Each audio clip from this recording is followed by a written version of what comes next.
গত 14ই মার্চ একটি অত্যন্ত চাঞ্চল্যকর রিপোর্ট সামনে এসেছে। দ্য টাইমস অফ ইন্ডিয়া জানাচ্ছে, ইরান এখন বলছে তারা স্ট্রেট অফ হরমুজ দিয়ে তেলের ট্যাঙ্কার যেতে দেবে, কিন্তু একটা শর্ত। তেল কিনতে হবে ডলারে নয়, চীনের মুদ্রা ইউয়ানে। হ্যাঁ, ঠিকই শুনছেন।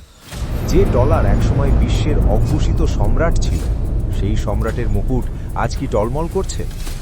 আজ আমরা ডলারের এই দাদাগিরি আর তার পতনের ইনসাইড স্টোরি বিশ্লেষণ করব। ডলারের এই রাজত্বের শুরু ১৯৪৪ সালে। দ্বিতীয় বিশ্বযুদ্ধের পর যখন দুনিয়া ধ্বংসস্তূপ, আমেরিকা তখন ছিল সবচেয়ে শক্তিশালী। ব্রেটেন উডস চুক্তির মাধ্যমে ঠিক হল ডলার হবে সোনার সমান। আর ১৯৭০-এ সৌদি আরবের সাথে হাত মিলিয়ে তৈরি হল পেট্রো ডলার, অর্থাৎ দুনিয়ার যে কোনো দেশ তেল কিনতে চাইলে তাদের কাছে ডলার থাকা মাস্ট। ব্যাস, আমেরিকা তো তখন খুশিতে গদগদ। তারা বুঝলো এখন আর কষ্ট করে কাজ করা দরকার, কাগজ ছাপো আর দুনিয়ার তেল কিনে নাও। ১৯৭১-এ নিক্সন সাহেব তো আরো এক ধাপ এগিয়ে বললেন, ভাই এখন থেকে ডলারের সাথে সোনার কোনো সম্পর্ক নেই, মানে আমি যা ছাপাবো তাই সোনা। একেই বলে আসল মাস্টার স্ট্রোক।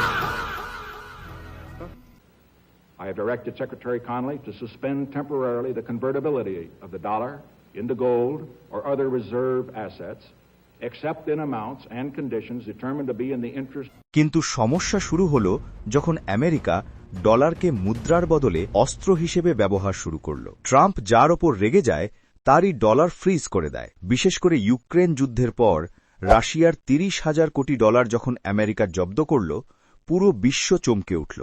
বাকি দেশগুলো ভাবল, আরে ভাই, আজকে রাশিয়ার ব্যাংক ব্যালেন্স গায়েব করেছে, কাল তো আমারটাও করতে পারে। মোড়ল সাহেব তো এখন সবার পকেটে হাত দিচ্ছেন। শুধু রাশিয়া নয়, ইরান, ভেনেজুয়েলা, উত্তর কোরিয়া, সবাইকে আমেরিকা ডলারের ভয় দেখিয়ে কোণঠাসা করেছে। ভেনেজুয়েলার প্রেসিডেন্ট মাদুরোকে তো প্রায় তুলে নিয়েই গেল ট্রাম্পের পাপেট মন্ত্রী হতে রাজি না বলে। এগুলো কি আন্তর্জাতিক রাজনীতি নাকি পাড়ার গুন্ডামি? ২০২৫ সালের এপ্রিলে ডোনাল্ড ট্রাম্প এক অদ্ভুত সিদ্ধান্ত নেন, রেসিপ্রোকাল ট্যারিফ পলিসি। বাংলাদেশে ভারত, চীন সহ ১৯৬টা দেশের ওপর ট্যারিফ বসায়। চীন কথা না শোনায় চীনের ওপর তো ৫০০% ট্যারিফ বসানোর কথা হয়েছে। ট্রাম্পের সোজা কথা, ডলার ছাড়লে তোমাদের ব্যবসা বন্ধ। এখন ফিরে আসি স্ট্রেট অফ হরমুজে।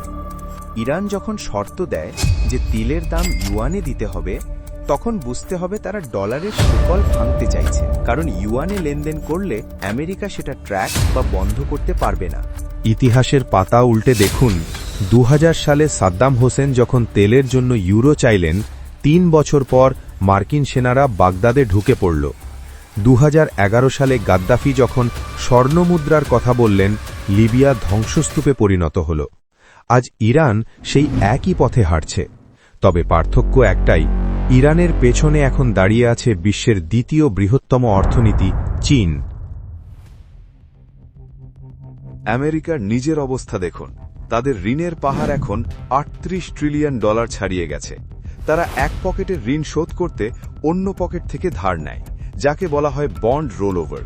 কিন্তু এখন চীন ও ভারত মার্কিন বন্ড বিক্রি করে দিয়ে সোনা, গোল্ড কিনছে, কারণ সোনা কোনো দেশের রাজনৈতিক নিষেধাজ্ঞার অধীনে থাকে না।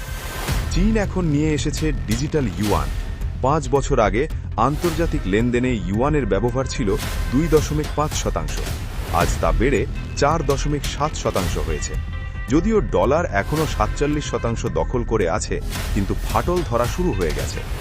আমেরিকা কি গায়ের জোরে এই পতন আটকাতে পারবে? ডোনাল্ড ট্রাম্প কি পারবেন চীনের মুদ্রার এই উত্থান মুখ বুজে সইতে, নাকি ২০২৬ সাল হবে ডলারের সাম্রাজ্যের শেষ অধ্যায়? আপনাদের কি মনে হয় কমেন্টে জানান। আর এই ধরনের ভূ রাজনীতি বিশ্লেষণ পেতে আমাদের চ্যানেলটি সাবস্ক্রাইব করুন।